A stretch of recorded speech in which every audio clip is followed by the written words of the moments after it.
When it comes to most cartoons from the 80s, the main driving force was to sell toys. And as such, many shows featured huge casts of characters on both the sides of good and evil. Take Transformers, for example. In the very first episode alone, we are introduced to well over 20 plus new characters. Hasbro cast a wide net, betting on the belief that despite our varying tastes, us kids would find specific Autobots or Decepticons to like and to latch onto. Even if it was inevitable that some characters may fall onto the wayside or basically not make much of an impression at all.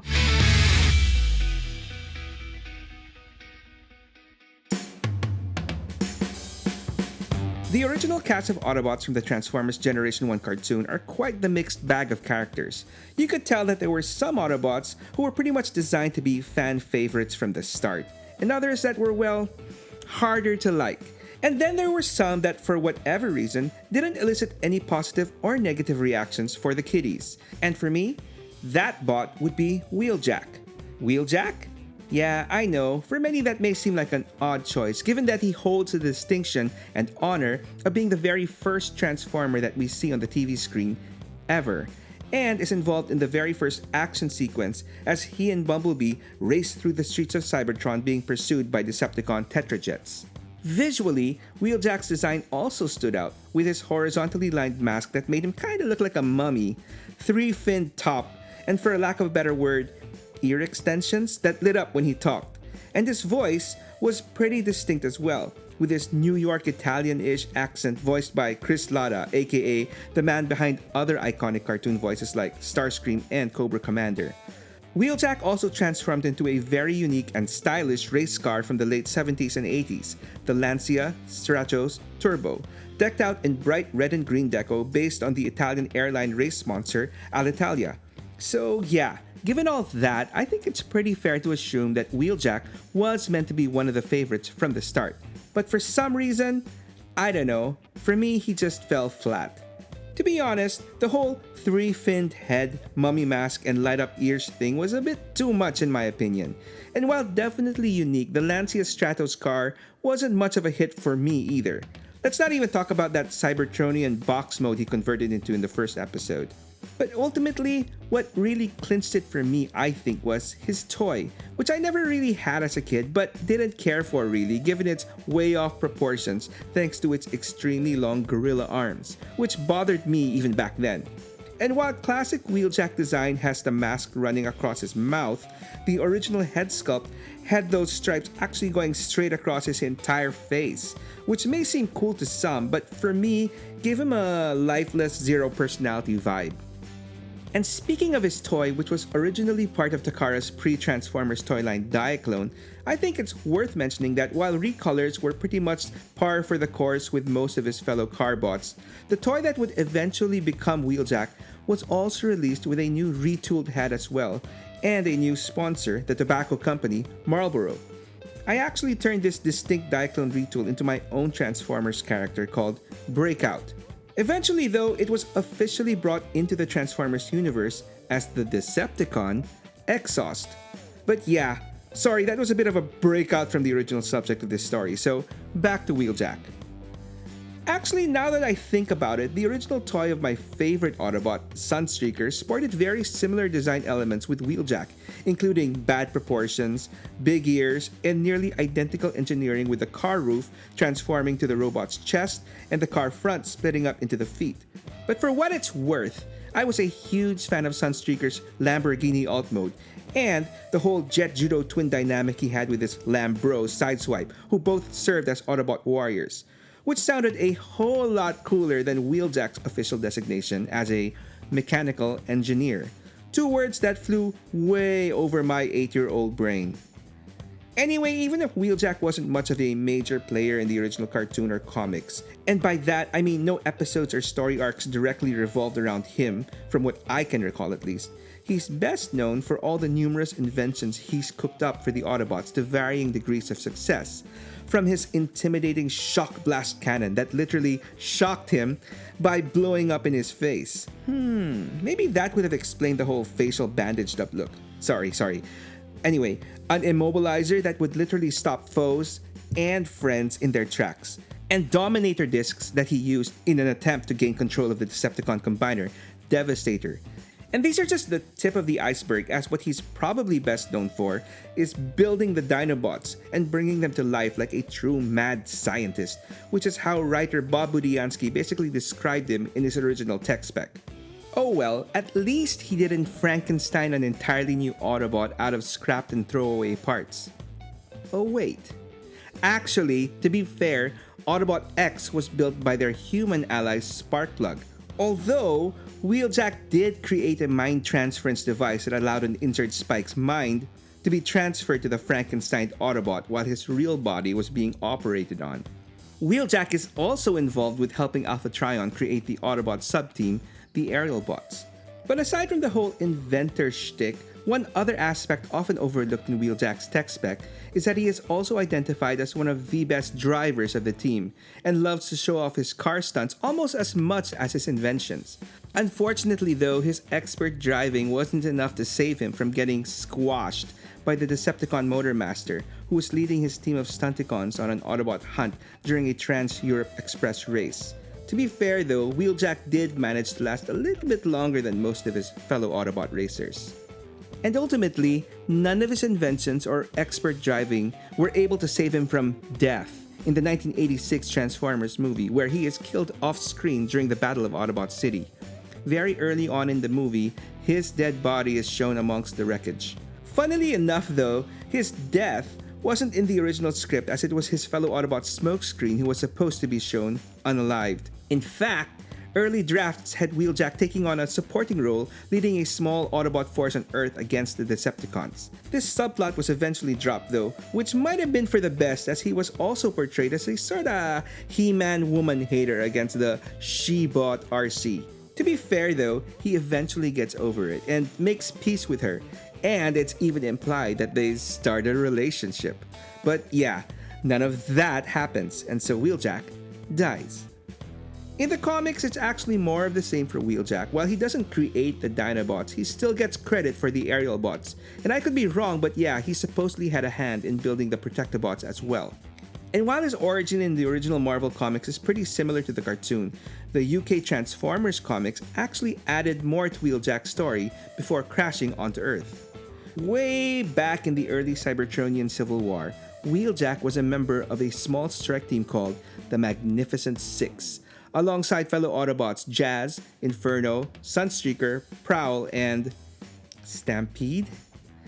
Anyway, their little group was tasked with infiltrating Decepticon territories to battle them from within, which led them into a direct conflict with a Decepticon with the most heavy metal name ever, Megadeth. No, really, that is a Transformer. So anyway, Megadeth, who is true to his name, is obsessed with sterilizing whole regions of Cybertron with neutron bombs before moving in to occupy them. And despite their maximum effort and their magnificence, the 6 Autobots fall to Megadeth, who then subjects them to cruel psychological torture, breaking their spirits so bad that they are unable to stop Megadeth from mercilessly killing off one of their very own. I'll give you a guess which Magnificent member bites it. In the end though, the surviving 5 bots manage to defeat Megadeth, leaving him to die in his own neutron bomb explosion, and they choose to basically forget that unfortunate chapter in their collective past. Apparently though, Megadeth didn't die, and the original 5 plus Silverbolt crossed paths with him again, but this time around, defeating him for good. And speaking of good, if that's how you're finding this story, why not help me out in telling more? All you gotta do is share this or any other story on my channel, or even the entire channel itself, to at least one of your very good friends. That will definitely help stories from the Toyshelf grow big time, and you will have my eternal gratitude, so thank you. Anyway, after the original G1 toy line run kinda went belly up in the late 90s, Wheeljack was sorta left out of the succeeding Transformers Beast Wars revival, as I figured it was kinda difficult to have a Maximal or Pedicon take up a name with the word wheel in it. Although, in the early 2000s, during the whole Unicron trilogy of Transformers Armada, Energon, and Cybertron, Wheeljack finally did make his return, or to be more precise, a Transformer named Wheeljack was introduced, as his name was pretty much all he had in common with the original G1 character. This was most likely done more in order for Hasbro to keep the trademark of the name. Anyway, I won't claim to be an expert on the whole Unicron trilogy, because I'm not. But what I do know is that eventually Hasbro released a new Transformer toy that was basically G1 Wheeljack. Visually, that is. But they couldn't name him Wheeljack because of the previously introduced character named Wheeljack. Are you following me so far? And so, the Autobot Downshift, no relation to the Omnibot, was born, who looked like Wheeljack but wasn't. Eventually though, they did give Downshift a more unique black and green deco plastered onto a new alt mode of a muscle car, but still sporting that familiar masked up big-eared Wheeljack head. I mentioned this because that toy was later re-released in the live-action movie line in 2008 with a cooler black and orange color palette and an even cooler name of Big Daddy. Completely no relation to Wheeljack or Downshift, but instead an obscure Micromaster bot released in the 90s. Yeah, I know I'm straying a bit off here, but what can I say? I had that Big Daddy toy and he was cool. But bringing this back to Wheeljack, it took a while, but Wheeljack eventually made his live-action debut in the third movie, Transformers: Dark of the Moon, as the Autobot Q. Yes, despite not being named Wheeljack or looking anything like Wheeljack, I mean, look at that face. Yeesh, that's rough. Where's that bandage up mask when you need it? Sorry. This was him, or at least a character meant to be a direct homage to the original G1 character, in that he was also an inventor, and he was referred to as Wheeljack in other movie tie-ins and some toys as well. The name Q was in reference to the James Bond character Q, who created all of that British spy's super weapons and gadgets. And speaking of his face, I guess it's not that difficult to figure out the inspiration behind that mug. And this connection is further cemented with his alt mode, which is a Mercedes-Benz E550, a German car. Interestingly enough though, early concepts for Q were based on another famous, albeit fictional, mad scientist, Doc Brown from Back to the Future. And he was originally named Steeljaw, which, yeah, sorry, I have no explanation for that one. If anyone knows, please do let me know in the comments below. Anyway, in the end, none of this really matters as Q wasn't long for this world, getting mercilessly executed, see what I did there, by the Decepticon barricade in the climactic Battle of Chicago towards the end of the movie. He did live on in toy form though, even if his pretty cool and well-engineered deluxe toy that came with quite a lot of accessories was one of the harder ones to come across due to its last-minute cancellation in the US market. He was released though in Asia, which is how I got him, and a slightly retooled and redecoed version, most notably with a more G1 Wheeljack-inspired head, now was that so hard to do, was also produced soon after. And speaking of movie designs directly inspired by the original G1 character, in the sorta soft reboot of the live-action franchise, Transformers Bumblebee, hold on a minute, I see you. Sorry, that's exactly what we got in a blink and you'll miss it scene in the beginning, a definitively live-action G1ified Wheeljack, and we got an actual toy of him to boot, which got everyone's hopes up when Wheeljack was announced to be part of the main cast of the follow-up movie, Rise of the Beasts. Given how radically different Q looked in Dark of the Moon, we were all excited to see a more back-to-basics G1 Wheeljack take a more prominent role in the movie. Okay, not what we were expecting. The movie writers explained that this redesign was meant to play up his more nerdy side. I don't know. Oh well, let's just call this dude Pablo. If you want more examples of modern G1 Wheeljacks though, well, we could start off with another quick cameo of his in the 2007 series Transformers Animated, where Wheeljack was spotted sporting an awesome looking mustache and is implied to be the co-creator alongside Perceptor of another iconic Autobot, Omega Supreme.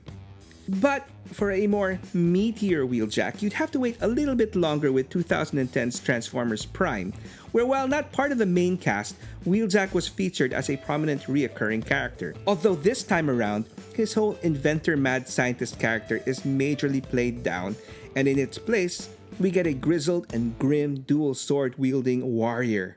This Wheeljack is introduced as one of the last members of this universe's version of the Wreckers. Basically, Autobots who are assigned the worst and most dangerous of missions. Anyway, if we're being honest, cool design and cool toy aside, this for me is a complete disconnect for what I associate with a classic Wheeljack. I don't know, this would have made more sense to me as Cup or Drift, given the whole sword-wielding loner vibe. But regardless of what I think, this Jackie, as he is endearingly called by his fellow wrecker mate Bulkhead, is a cool character in himself. Oh, and here's another interesting coincidence that I just learned. Speaking of Bulkhead, remember that not Wheeljack character Downshift from Transformers Energon? Well, apparently, he served under the command of another Autobot named Bulkhead. Anyway, another very interesting rendition of Wheeljack would be the Vinyl Tech version. Vinyl what? Well, in a nutshell, this was a Japanese toy line in the early 2000s directed towards older collectors, featuring classic G1 Autobots transforming into modern, highly detailed, and officially licensed cars. This line was also released in the US under the Alternators brand with less diecast. While the first few releases were mostly par for the course, the first out-of-the-box character choice was a silver Ford Mustang that transformed into the Dinobot Grimlock. Yeah, I know, weird, but honestly, it was a really cool toy, and if a Dinobot had to transform into a car, why not a muscle car? Anyway, that Grimlock toy was eventually slightly retooled into Wheeljack. And whether it was the brighter white and blue race car deco or the harder-edged, almost anime-flavored Wheeljack head, this guy just looked so much better, and it worked, for me at least.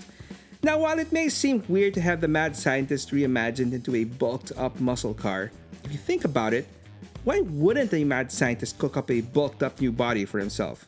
And I guess you could see this as a callback to the muscle car alt mode that Energon Downshift transformed into. Anyway, Takara did make their own fiction explaining the whole Vinyl Tech backstory, which involved Dinobots going crazy, a time-displaced Ravage, and Wheeljack learning of his impending death in the Battle of Autobot City.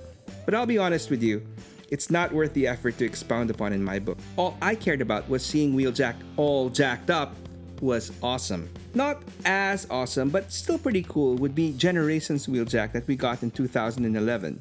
In a retool that I did not see coming, Hasbro took their previously released Turbo Tracks and turned them into Wheeljack. It was a cool version that served its purpose, but like Tracks, I found this Jackie a bit too pudgy. I did try to remedy it by modding my version to give him a little bit more height, but in the end, I was more than happy to let him go when better options came around later on. Anyway, since then, I guess you could say it's been back to status quo for Wheeljack, as later portrayals in the comics and toys have been pretty much in line with his original character. In the IDW comics, Wheeljack once again doesn't figure too much in any major storylines, he's just there.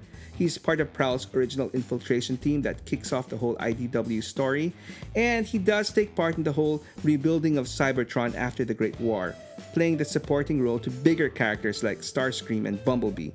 At one point, mirroring his unfortunate fate in the live-action movies, he is taken prisoner and executed by having his head blown off by a brainwashed Prowl.